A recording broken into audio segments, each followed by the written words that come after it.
বিশ্ব ফুটবলের মহাতারকা লিওনেল মেসির জাদুকরী পারফরমেন্সে শ্বাসরুদ্ধকর এক ম্যাচে কোয়ার্টার ফাইনালের টিকিট নিশ্চিত করেছে আর্জেন্টিনা ফুটবল দল। 2 গোলে পিছিয়ে পড়েও দুর্দান্ত প্রত্যাবর্তনে মিসরকে 3-2 গোলে হারিয়েছে বর্তমান বিশ্ব চ্যাম্পিয়নরা।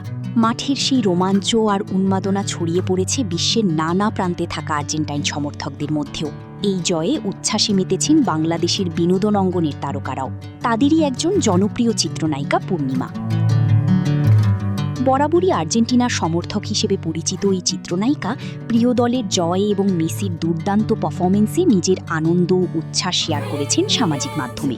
গতকাল মঙ্গলবার বাংলাদেশ সময় দিবাগত রাতে যুক্তরাষ্ট্রের আটলান্টায় অনুষ্ঠিত বিশ্বকাপের শেষ 16 ম্যাচে মিসরকে 3-2 গোলে হারিয়ে সেমিফাইনালে ওঠে আর্জেন্টিনা। ম্যাচ শেষ হওয়ার কিছুক্ষণ পর নিজের ভেরিফাইড ফেসবুক অ্যাকাউন্টে আর্জেন্টিনার জার্সি পরা কয়েকটি ছবি পোস্ট করেন পূর্ণিমা। ছবিগুলোর ক্যাপশনে তিনি লিখেন, আর্জেন্টিনার জন্য কি অসাধারণ এক রাত।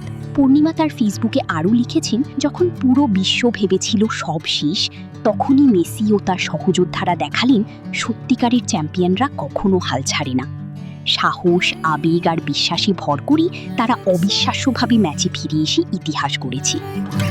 পূর্ণিমার এই আবেগঘন পোস্টে নানা রকম মন্তব্য করেছেন তার ভক্ত অনুরাগীরাও। অনেকেই আর্জেন্টিনার দুর্দান্ত প্রত্যাবর্তনে এবং মেসির নেতৃত্বের প্রশংসা করেছেন। প্রিয় দলের এমন নাটকীয় জয় যে পূর্ণিমাকে দারুণভাবে আলোড়িত করেছে, তার সামাজিক মাধ্যম যেন তাই বলছে।